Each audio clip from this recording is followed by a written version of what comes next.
Wow.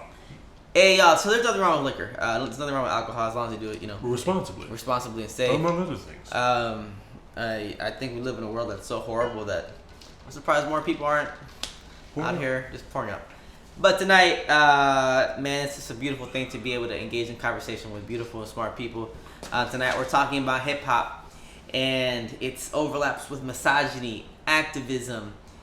And in the second hour, we're gonna get after it a little bit more. I was talking to Mario that homophobia, sexism, colorism, any type of oppression is part of our greater society. Hip hop happens to be a way that some people, we aren't just divorced from our society. So when we say things, it comes out in our art forms. And it happens in country music, it happens in salsa, bachata, merengue, it happens in dancehall, it happens in compa, it happens in definitely rock music, for sure rock music.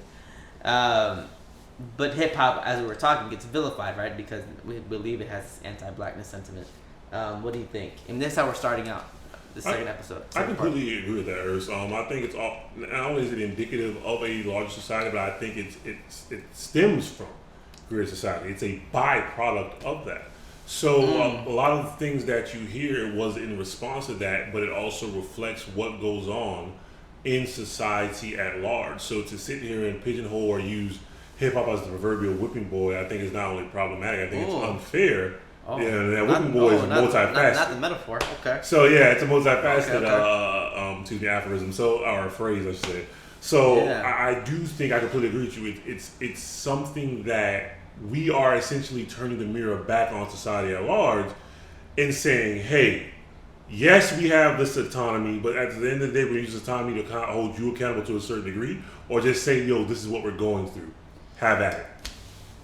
I dig it, man. I dig it. Real quick, I want to welcome Push Play. Welcome back, bro. Our Deuce Lion brother. I want to welcome Joan. Beautiful, brilliant, young law student. I guess graduated. Shout out to the law students. You know, taking the bar. Good luck on the bar. Lely MC11. I want to welcome everybody. Miss AKA, of course, 85. Shout out to fam. Yes. Good brother, Dr. TJ3, also an alpha. Kiki, I'm not sure if I said that correctly. Type it in the comments, let's not pronounce it. So you're not late. We're starting the second part. We asked in the last segment if they want us to keep going, and they said yes. So we definitely want to get after it a little bit more. This whipping boy metaphor that you had, I think it's so accurate. Because some of the most condescending, sexist, homophobic stuff I've ever heard has come from rock music. In its history of rock music, it's one of the so many terrible things about whiteness, and I'm not saying white people, I'm saying whiteness. There's a difference. One example is when the Olympic swimmers were in Brazil, and they trashed this local convenience store in Brazil. And the way the U.S. media kind of conceptualized this was as these are just boys being boys. These are just kids. No, these are grown-ass men. This is what they are. But had it been the U.S. track team, the U.S. track team, U.S. basketball team. I mean, fuck it. Today, Roy DeSantis, the Republican primary winner for Florida, referred to Andrew Gillum as a monkey, right? So this is when we're talking about the narrative, the danger of the narrative in American society, in global society. There's this anti-blackness sentiment, and one of the ways it comes out is to make hip hop a target. Michael Eric Dyson, one of our favorite scholars, was part of a forum where they were talking about how if hip hop has increased or helped increase crime, when have we ever had a forum about rock increasing or perpetuating misogyny? Country is huge on perpetuating misogyny, anti-immigrant, never. We haven't. Right? And I would say, show me the one-to-one correlation on hip hop music and violence in the quote-unquote black or urban community. Show me the one-to-one corollary of that. So I completely agree with you that these are just pure conjecture, but at the same time, it's pointing fingers and picking and choosing in order to not only form it, but to pretty much perpetuate a narrative and to further push it into play in the greater society. Yeah. And I think that's a major issue. Like it's one thing to do that, but it's beyond problematic. It's extremely unfair, but it's extremely dangerous, immoral, and dehumanizing. It's all those things. It's all those things. So it's interesting because it is so much of this culture. If you're not a part of it, you wouldn't understand it. People saw Tupac Shakur, specifically, Thug Life and that movement. I say Thug Life, that was a movement, but on top of that was an acronym. The hatred you give little infants fucks everybody. Whoa. Thug Life. Rewind. I had no idea. Thug Life is actually an acronym. The hatred you give little infants fucks everyone or everybody. Whoa. So one, for those who know Tupac, like he was extremely brilliant. Like the man was ahead of his time. I sit back and look. I'm like, damn, he was 25. He was 25, When he died, had over 800 songs to his names, multiple albums while he was alive, acting roles, a poet, everything. An active, I consider him as an activist to a certain degree. So there are certain things, certain parts of this aspects of this culture that they wouldn't understand, whoever they are, but it's not fair that they get to use that to demonize us just because they can't identify with it. It's fucked up. So, in a great book, "Holler If You Hear Me" by Michael R. Dyson, I didn't grow up as a hip hop fan. Like that just wasn't like my thing. Like I didn't rock with it. I didn't get it. I didn't understand it. You play the shows. You play the shows. Fuck him. I mean, he even rock when he gets old. I definitely grew up on the salsa part of the world, but even salsa is black music. I always tell my friends that salsa is black music. It is a diasporic blackness. Salsa is some of the most political shit you ever hear in your life. Like, it talks about race, class, gender, everything. But tonight's not about salsa. Tonight it's about hip hop. And the question is to you regarding Tupac. Real quick, let me read this comment from Lely. I hope I'm saying this correctly. Hip hop is just as much storytelling as any other music genre. Absolutely. Tupac has a heart next to it. Nama Indigo Child 7. Pac was poetic. Real quick, but Pac was also playing devil's advocate, right? Sexist and homophobic, right? I'm not saying he was those things. But parts of his music did display that, and the reason I'm saying this is because we're critiquing also an art form, as we should be critiquing every single other art form, right? Which is country, rock, all that other stuff. So what do you think about, because I do consider him an activist in many ways. And I think this goes to a deeper conversation that we were talking about Bill Cosby and a different world, trying to differentiate the artist from the material and from the entertainment. Well, how do you feel about that? I completely agree. It's tricky, right? Tough, you don't right? want to justify things either. Yes. Because I can easily sit here and say, well, so was every civil rights leader, or so was every black, but a lot of your black cis heterosexual male leaders of movements past, prior, present. So was the Panther leader. You see what I'm saying? I don't want to get down that slippery slope. So I think it's one thing that I can ideally both count out or to call out. But that's what, and to a certain degree, that's what made Pac so amazing. He could turn around, he could drop "I Get Around" and then turn around and drop "Dear Mama" just like that and make you tear and well up at the mere thought of your mother. You see what I'm saying? Yeah. He could make you drop. He could drop "Brenda's Got a Baby" and then years later drop "Against All Odds." You know what I'm saying? Calling out his enemies, things of that nature in the industry. That's what made him such a problematic, polarizing, yet dynamic entity. The energy he brought, but the fact that he was truly the range of humanity. Specifically, he was problematic, but as much as he was problematic, he was poetic, and as much as he was poetic, he was righteous to a certain degree. There with Pac, there's like this apotheosis almost. So the apotheosis, I believe, correct me if I'm wrong. It's because I'm a little bit. Go ahead, so I believe it's when, especially in Greek mythology, when the individuals kind of went into the pantheon. So I believe you had certain philosophers, things of that nature. They were made gods almost. Like that's what he was. To an extent, he was a martyr because he shed blood in his sacrifice. But through his bloodshed and sacrifice, he was ultimately able to further spread his message and ultimately able to spread hip hop to the masses. There are reasons why there are pictures of Tupac and murals in Africa and Asia and Europe. That's how powerful this is. I think XXXTentacion opened up another can there. I feel like there was like a dedication to him over in Russia. I feel like Russia. And if you know anything about Russia, you know why it's an interesting comment, especially their views on anti-blackness or anti. So you just spat out some poetry to me, right? You just said something extremely beautiful. And I think one of the lines I think that kind of encapsulates everything that you just said was, and even as a crack fiend, Mama, she was still a black queen. Mama, and this is one it was the song about what is it? Good rounds one. No, the Mama song. Dear Mama. The juxtaposition of these lines, even as a crack fiend, like he's talking about her drug addiction. Oof. Right? And everything that comes with that as being her child. She was still a black queen. Mama. Wow, the juxtaposition is absolutely beautiful. All right? I think, I could never. He says that so just eloquently. Real quick, Lily saying love.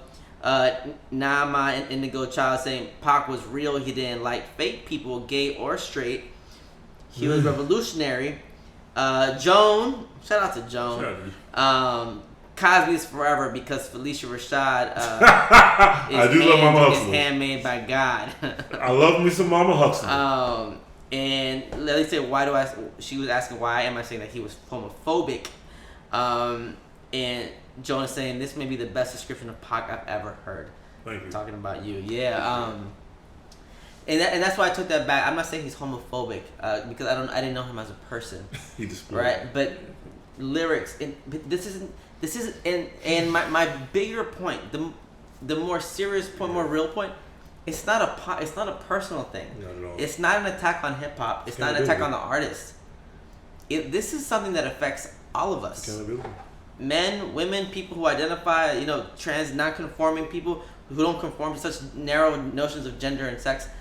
This anti-ness, we've all been socialized and conditioned to be anti-something or multiple things. And sometimes our art is a way that we manifest and display that. Display, right? And I want to make it, it's not a personal thing. And you know how we always talk about, we're roommates, Lion Brothers, great friends, brothers in a different sense, right? Man. So we very much talk about this all the time, but telling folks that this is also tough. This is also complicated, right? We talked earlier about the nasty song, Back That Ass Up. And as men, do we have responsibility to walk out of the party or to talk to the DJ and be like, hey man, can you change this shit? This shit is offensive. But what do we also do? And this is controversial, and y'all please feel free to come at me. When we also see women dancing and having a good time to this, I personally think that sometimes not everything has to be a thing. Sometimes we can just enjoy this and have a good time. What do y'all think? Please let me know your thoughts. Am I wrong? Have y'all ever danced to some music that y'all disagreed with the lyrics with? Y'all please feel free to. Some of y'all about to go do it in 20 minutes. Oh, chill. Oh. Some of y'all might do it tonight. Tomorrow night. No. I did it yesterday. But so y'all, please let us know your thoughts on hip hop. Yeah, especially the women. Please let us know your thoughts on hip hop and its overlaps with misogyny. Anyone who identifies as LGBTQ, please let us know how you feel about that. Lauda is on the show. Shout out to Lauda. She's saying every day. Every day she out here. Every day. I heard listening to this music. Shout out to the Gamma. Shout out to the Gamma. Shout out to the Gamma. Shout out to the Gamma. MGC love. Shout out to Wheelchairing. Shout out to who? That's the Lauda and I joke. Yeah. But yeah, so I have a question. Uh-oh. Is it possible, and I hate this word, to be woke, to be socially conscious? I can't believe I want. Stop taking our shit. It's a horrible word. You know who you are. Stop taking our shit. It's a horrible word. Stop taking our shit. It's a horrible word. Shout out to Woke Wednesdays, though, for having the boy out there. Shout out to Woke Wednesdays. It's possible to be woke and listen to hip hop. and like hip hop? It depends on how you like to define woke, I guess. I would say. Yeah. And we could go down that rabbit hole. Well, how are you defining woke? Yeah. I think it's possible to do so because most of the individuals who we ideally think of as being woke, they have some problematic tendencies. Oh yeah. So yeah. I think, I think it's not to undersell that point, though, right? Yeah. So I think if that's the case, if that's the metric we're going to use, and this is a general statement, not at you necessarily, then no one's woke per se. There's this super idealistic, like I was having the conversation with Alpha, and I've even made that post on Alphaversaries or Founders Day. I don't want to be like my jewels. I want to ideally be the man that they envisioned. Ooh. So I try to live up to that, and I look at it more so as in those moments I might have failed to be quote unquote woke. But I know overall, and that's another thing, like, and to draw parallels, I don't think of myself as being humble, as though a lot of people who know me say I'm humble. I don't think of myself as being funny, but a lot of people who know me say I'm funny. I feel like woke is one of those terms that you have to earn that moniker. So it's not even whether or not I view myself as being woke. Do these people around me see me doing the work that qualifies as being woke, quote unquote? So there's that. But I mean, I think it's possible to do so. I mean, once again, like if that's my solace, if that's my refuge, I can only help that to a certain degree. Man, it's so complicated. Like it's sticky. You gotta wrestle with it. That last part, if it's my solace and if it's a place where I go to, not douche, no. I don't know who that is, but I've heard that. Joan just said, I've definitely danced to Danger by Mystical. Oh, he's problematic. Not realizing that song was low-key about rape. But she said, but we're all a little problematic. You realize why that's coincidental, right? Not coincidental, I guess ironic. One of those two, he's got a case or two about rape. Or sex. Oh, yeah, and I think that's her point, right? And Joan is brilliant. Like, I think, and I appreciate your honesty and vulnerability, because this is we're talking about a very serious thing. For sure. Nice. Real quick, now mind to go child saying, okay, rap music or hip hop are two different things. Absolutely, and we talked about that in the last segment. Not I'm saying that they are, but I'm saying they're related. But we talked about that, so real quick for the purpose of the show, like please definitely refer back to the last hour, and I'll be posting it all. We have a YouTube channel, Woke Wednesdays. Follow us, subscribe. I post every episode on there. Real quick, not mind to go child. I was saying, rap is that mumble crap. Hip hop is conscious music that is supposed to get the messages out. Okay. But before we get to that, because I want to ask you another question, right? The N word, hip hop and white people, and I guess non-black people, because we also live in Miami, right? Oh shit! I had a slow reference. It's a very real thing. So anyone who's not black, do y'all say the N word when y'all listen to hip hop? Feel free to answer honestly. Feel free to lie. Okay. We get after it on Woke Wednesdays. And this is you don't have to answer, right? I love white chicks, right? When they're in the car. Have you seen it? White chicks? I've seen it years ago. And they're like in the car, and they're like, well, no, like no one's around. Like you can say the word, and then they all end up saying it. So real quick. Jones said NWO is definitely gangster rap and still classic as fuck. Like fuck the police is forever. Lily saying yes. NGL. I'm not sure what NGL means. Quickly, Michael R. Dyson, again one of our scholars, he talks about how the Psalms in the Bible was the original gangster rap. I heard this analogy. Yeah. And how they were talking about killing people and protecting people, but also like wiping them out at the same time. If y'all are into the Christian stuff. I think it's actually a very brilliant analogy. So please feel free, if y'all are non-black, when y'all listen to hip hop, do y'all drop the N-word along with the artist? What do you think about this? Hip hop is so global at this point. It is everywhere. And you can't go to a place in the world and hip hop is not there. Some people don't even understand the word. They don't even speak English, and they're right. What do you think? I know this is a loaded question. I know this is super loaded. Just a wee bit. Super loaded. I get it. But just kind of get after it. Just kind of however you conceptualize. Just kind of bite at it. So basically, and y'all too. Y'all, please, yeah. So basically, non-black folk using the N-word. When it comes to listening to music and say, yeah. What? No, now I'm laughing at how loaded the question is. This is a very loaded question. No, it is, and I think We do this on Woke Wednesdays. It happens. Yep. I think what's hard is you have to look outside the boundaries of hip hop because I've been socially conditioned to be triggered by the N-word. Go ahead. So that's going to impact me no matter what my quote-unquote stance is on the matter. Yeah. I'm not surprised. You can say that's a political answer, but I think that's an honest answer. I'm not surprised that little so-and-so over in Indonesia drops the N-word because they don't understand the cultural significance of why it's being said. And even if they do, they might not necessarily presuppose that they give a fuck. So trying to get as close to the root of your question, getting back to the original question you posed, it sounds very political. It might sound cheesy. You might say that's not the answer. But I'm not surprised that they do it. You see what I'm saying? Like I can't. I don't know how to fully respond to that because it goes beyond that. Now, if you want to contextualize it and add parameters and move the football, move the goalposts, and say how do you feel about that word in an American context, ideally I would like for no one outside the race to say it. Yeah. But we know the word is not that simple, especially when your black homeboy calls you that term of endearment. And on top of that, you've been conditioned to listen to it for 18 plus years of your life because you pretty much, and this is the first generation you'd argue that I say I raised myself on rap music. But this is the first generation that I can say my parents raised me on hip hop, I feel like. I don't know if that makes sense. No, yeah, I'm with in the sense that when we were born and things of that nature, compared to that this generation Alpha now, for those that don't know, that's pretty much the children of millennials. So children born from 2013 up to now, Generation Alpha, and even late Generation Z cats, they're the first ones to say that they can be born on it.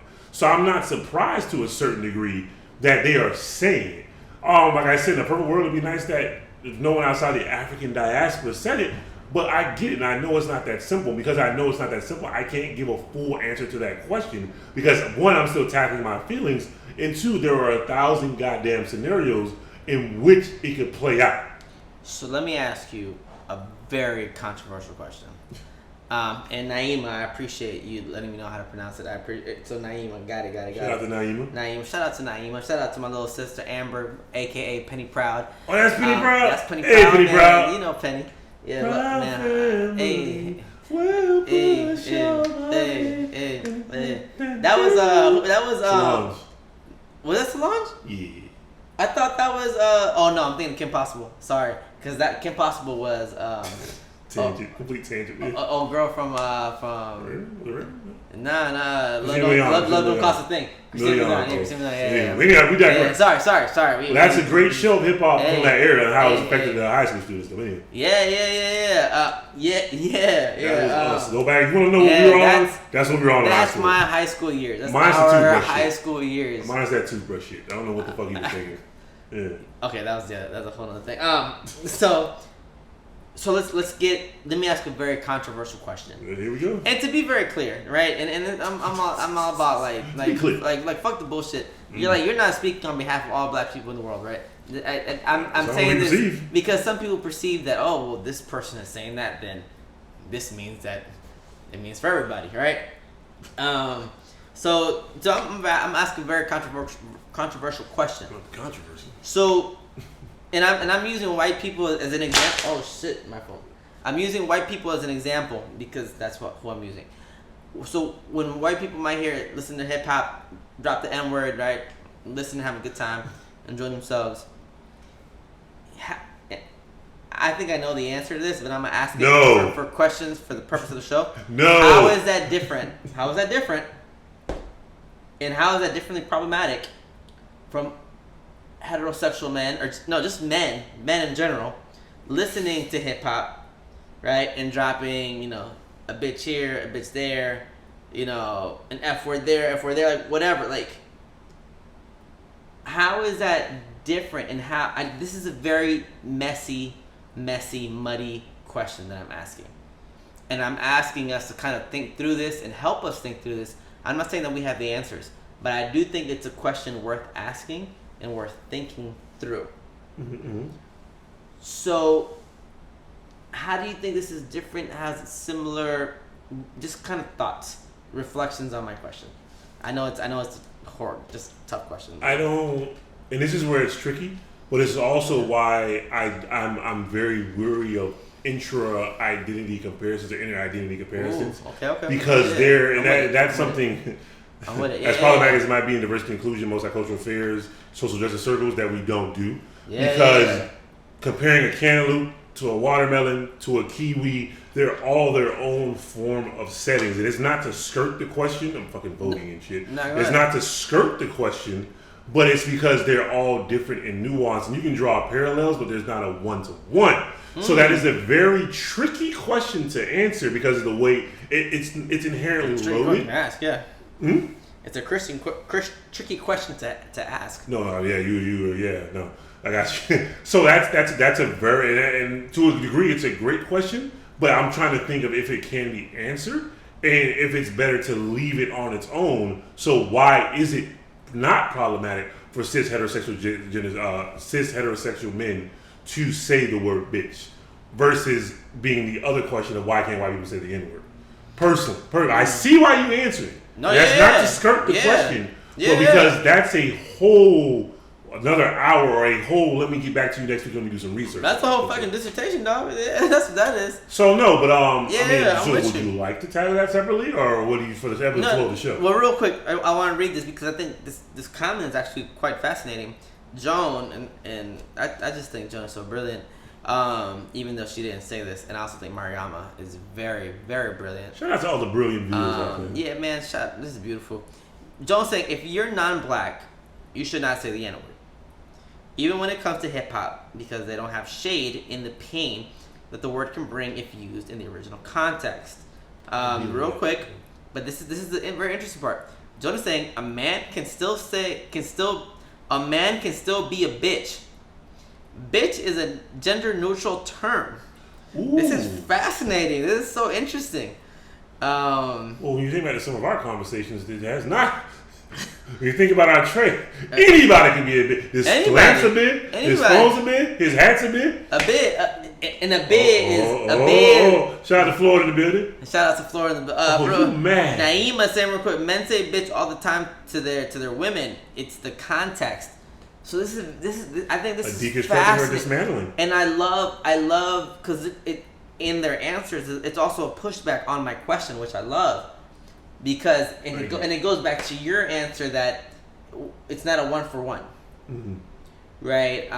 Context, historical context, and we also tend to live in a country that's hyper-racial. Oof. If we were to live in a country that's hyper-gender, right, and hyper-classed.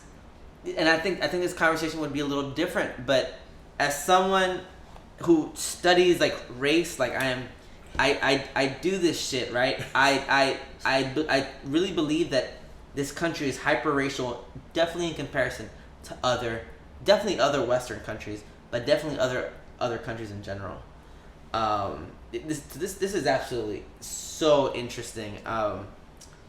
Real quick. Naima saying that women call each other bitches. Lily saying, I grew up in South Florida, where it was normal for everyone to say the N-word. Shout out to the crib. I also grew up in poverty. I know different now, but that word in Miami is used when referring to the male gender as far as the N-word is concerned. But I think, so I don't want to make the show about the N-word, right? Because the show is about hip-hop. So Kendrick recently had a concert. Yes. Where I guess the N-word was in the song, whatever, and he brought someone up on stage, and the person just said it, and he was like, nah, like, context though, who's the song? Can't be saying that. I think it was a white person. It was a young white woman. Oh yeah, young white woman. And a lot of the backlash was like, well, why would Kendrick bring her up in the first place? Like, if he knew this was in the song.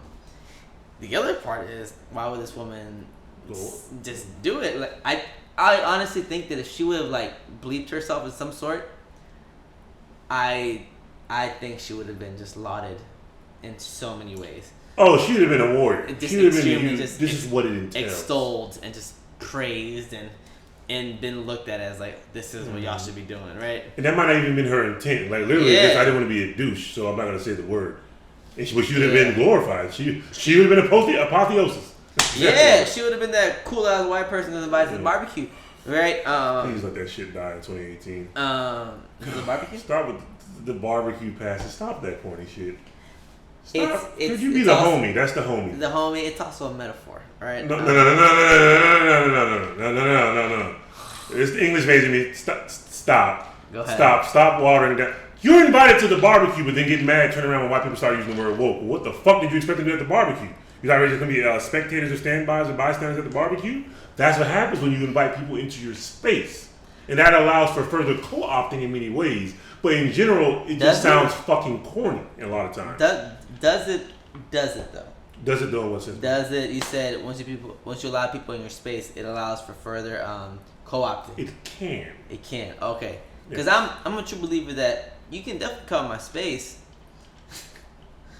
but you can't do everything that we do in our space. But I don't want the burden of policing you while you're in my space. I'm not gonna police you.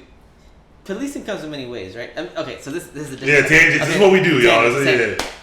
If y'all ever real quick, we're thinking about doing a conversation party at our house, conversation gathering, where we talk about different things. Most recently, we've been talking about Insecure, the show. Bruh. So if y'all are interested in doing a conversation party, please feel free to DM the Woke Wednesdays account, and we can talk about having people over at our house. Clearly, as you can see, to Mario's left, there's a liquor shelf. Bring your own damn bottle. Yeah, that's what I was saying. There's a shelf. I didn't say the liquor was for them. They can bring liquor okay, that we can put friendly on our shelf. It's not because we cheap per se, it's because we're poor. There's a difference. Yeah. But I'm also cheap. Yeah. Yeah. Real quick. Let me. Amber was asking Lily what county you from? Dade County, which I'm not surprised, right? With the N word being thrown around. Definitely Dade County thing. Alan, my dog Alan from UNCG, great brother right here. Although bitch can be used neutrally, bitch translates to Spanish as perra, which is a female dog. Very interesting, because now we're getting into linguistics and translating. Alan was saying, and it is often referred predominantly to women. Yeah. Lily's laughing at the facial expressions. I'm not sure if it's yours or mine. Naeem was saying N-word, but she spelled it out. Has a history to it. A specific race was tagged with that. We took it and changed our definition for it, right? Definitely culturally reappropriated it. Hip-hop is a stress relief for blacks to say what they feel and mean with the actual actions being taken. Kashmir saying, my sister Amber just put me on this podcast. What's up? Amber's sister, yeah. It's definitely 10:32, and I just saw something. Okay, so we have a couple minutes left, right? So thank you everyone for kind of tuning in. We have a couple minutes left. I can't believe it's almost been 2 hours. It feels like it's been like a while since you did one of the 2-hour shows. Yeah, we usually we've been doing an hour show. Last few months or so, last minute questions, man. Oh. So yeah, because Mario, you know us. We can go all day with this, right? I ain't eaten since like 3, so I can't go all day. We haven't eaten. No, we have. Yeah, you're right. We have to get some food. So what do you? What's up? We said so much tonight. Hip hop. It's inception. It's inception. Reasons why it was created. Reasons why people still fuck with it. Okay. One of my last questions. Mumble rap versus the way mumble rap has also been kind of demonized, right, by hip hop fans. Do you believe mumble rap has a role in today's hip hop era? Is mumble rap a new thing? Thoughts, please. And y'all, please, too. Thoughts. As you can see, and I apologize for my eye rolls at the night. If there's an eye roll during the comments, it was not to be offensive. Going back to the word policing, I just, especially because I'm a fan of Southern hip hop, and I know that other just individuals in other regions viewed us as Bamas. So I think because of my personality as a person, I think because I know what it's like to have your form of hip hop looked down upon as being problematic, or no, that's country shit, or that's Bama shit, or that's whack shit. That's why I won't judge mumble rap in a certain capacity, because there have always been eras throughout rap where we've had party music. But I think the biggest critique is that, yes, we do have different forms of hip-hop now. There's not a balance. And I also say that's on the record label, that's on part of the consumer, and that's on the artist. It's a multifaceted problem. In regards to mumble rap, though, a broken clock is right twice a day. However that phrase goes, however that aphorism goes. So I think there are some things that make it work, and I think there are I think a lot of these artists are kids, so I'm not going to do that, especially because 10 years ago, right? 10 years ago, like once again, like I was listening when fuck it, let's be real, let's drop names here. When we were running around calling Lil Wayne the best rapper alive, we literally believed that shit, and that's the reason why he might not be in the public eye. But when people find out Wayne's dropping a mixtape, a lot of mixtape websites, their servers shut down because a lot of us still have a hope that old Wayne is still somewhere. He's still floating there. But the point is, it's like, yo, we've all had our different artists that we've clung to, whether they were trash in actuality, whether they were viewed as trash, whatever it may be. Going back before it was 6ix9ine, Tekashi 6ix9ine, a young Mexican cat from New York. Yeah. He's popping right now. Before him, last year and a half, it was Lil Yachty. Before that, going back to when we were in college, it was Waka Flocka. What is this nigga talking about, et cetera, this, that, and the other. So there's always been a whipping boy of sorts who kind of embodied what was wrong with hip hop at the time.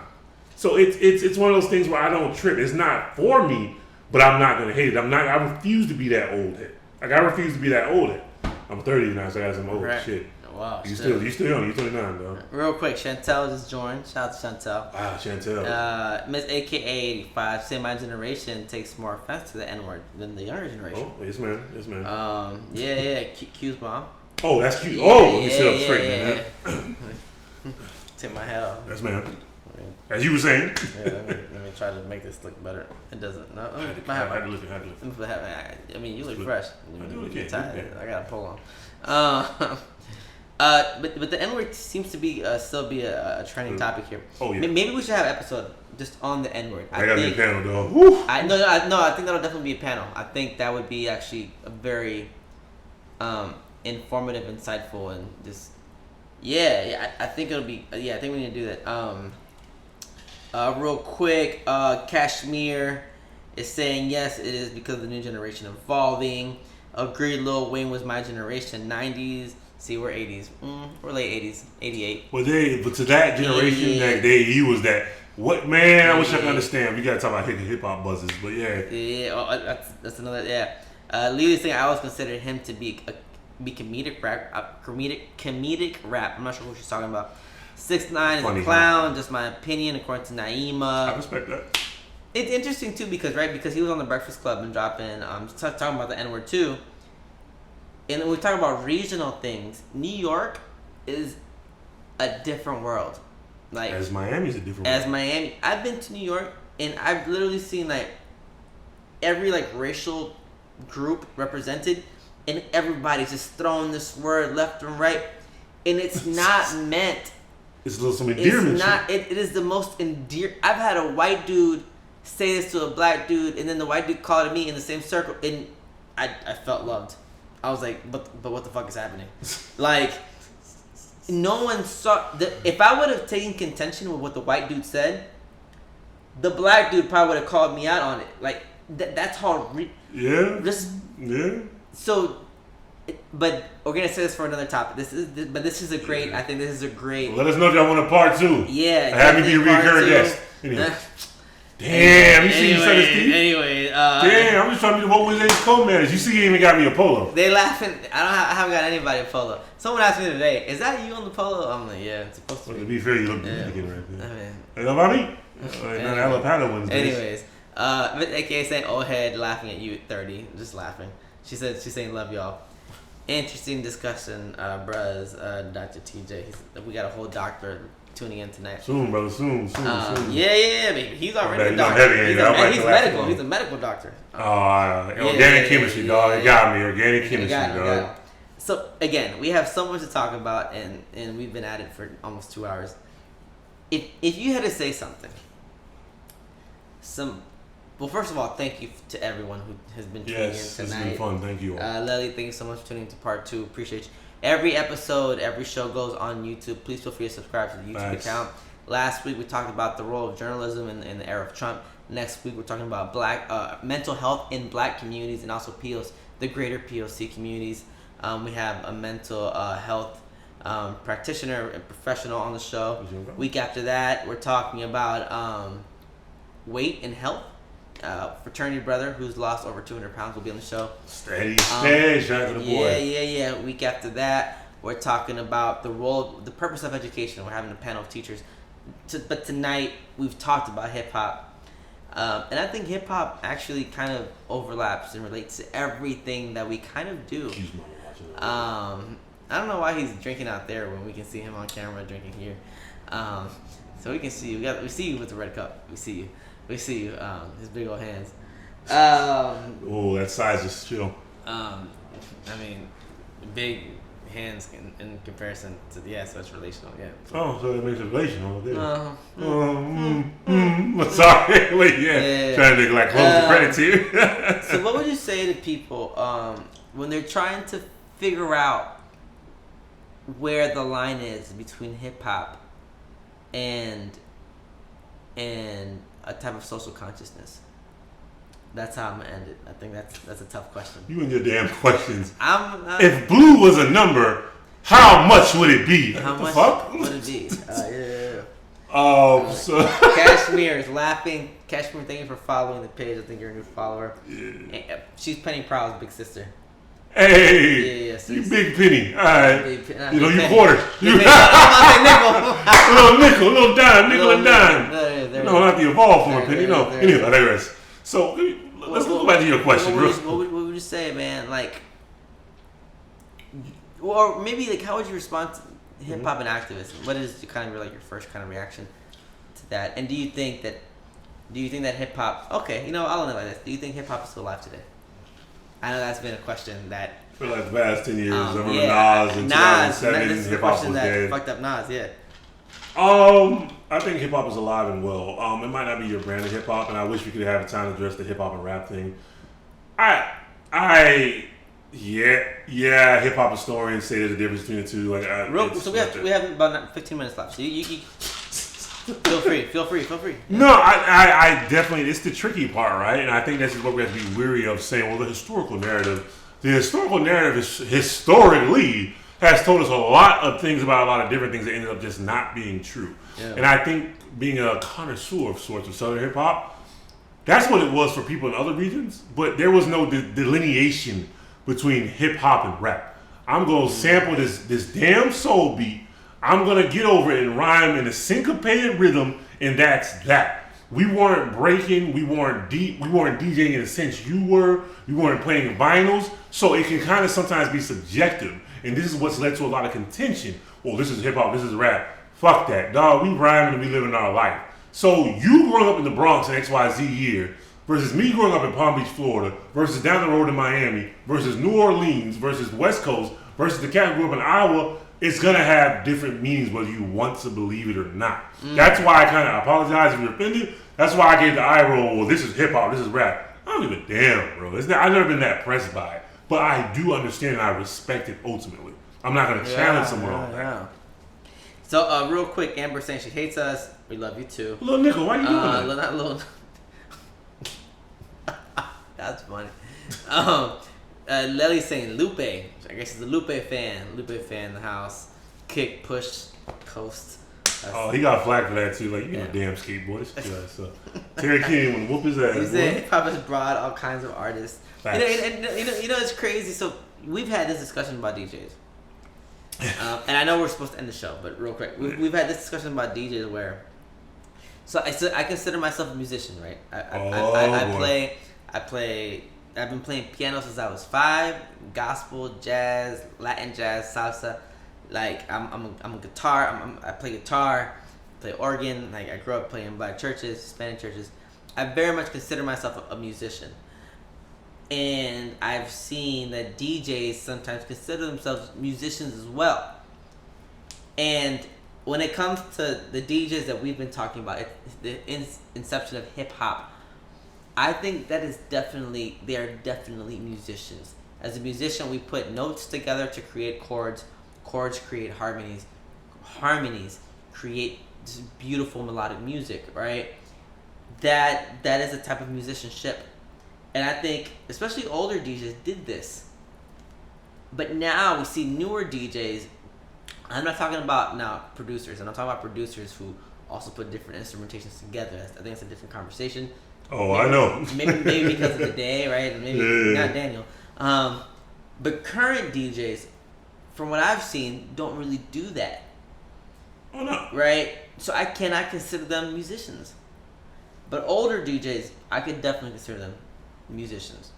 Dude, and I would say, because I know what you're saying, but I would say in addition to older DJs, I don't know the correct verbiage, I guess. Yeah. Because the art form, you still got cats who can go get busy with vinyl. There's cats I graduated with who know how to scratch the time, how to mix using vinyl. But I completely agree to that extent of what they did was poetry in motion. I've seen cats take 2 records and they somehow mix it and scratch it so it sounds like the main Star Wars theme. Dun dun dun dun. I'll find the video, see if I can find it on YouTube. That takes a certain degree of understanding timing, notes, coordination, but doing it all with your hand. It's amazing. So to an extent, that is a musician. It's an extent. You're it's not sampling, but you're taking these 2 pieces and just dun dun dun dun dun. Like it's musicianship to a degree. So there are 12 notes in music. There in Western music there are 12 notes. 12 notes, including white keys and black keys on the piano. I'm a pianist, right? There are 12 notes in music. In order to combine this type of music, you have to know what key the other song is in. So you have to know keys. You have to know the levels of this. So to make it sound like a Star Wars type of theme, you need to know your music. Mm-hmm. You are definitely a musician, for sure, hands down. I'll find that video. Current forms, because I have like a little DJ app on my computer. You can actually click buttons and change it so it sounds similar. That's what DJ is essentially now. I don't. It's not my help. I get paid for it, but that's what DJ is. But that's the issue. But they're not musicians. I think they could be like contemporary DJs, but they could never be a musician. Identify as a musician. They could be a musician at some point. They can't identify as one. Real quick, let me read these comments. Cashmere Barbie saying, I think the lyrics are taking away from hip hop today. All you need is a good beat and a hook, and we have a song. But we still turn up to it, right? I mean, Kiki. Who's trying to really dance to Wu-Tang in the club? I love Wu-Tang. But who? Not that Wu-Tang. Who's out here trying to dance to Conscious in the club? You know you're not. You're not. Dr. TJ3, Alpha Brother. I grew up on 90s dance hall. Where the homophobia and misogyny is much harsh. I remember my first time listening to a discussion on the critique of hip hop and realized that I was desensitized. Miss AK85, interesting because I still visualize DJs showing up with crates and music and had to mix and scratch manually. Skills, capital letters, SKILLZ. I'm not sure if that's an artist or truth. Cashmere saying, agree, the DJs are musicians. Without instruments, is the turntable the DJ use an instrument? I think the turntable can be an instrument if it is used in a musical type of way, an instrument type of way.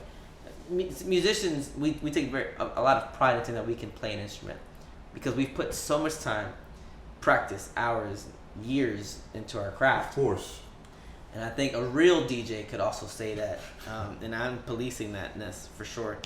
That star fights there, boy. Yeah. Star. And I think that maybe that's a fight worth having, because I would love for a DJ to be like, nah, I'm a musician, but I'm sitting here just clicking buttons to do.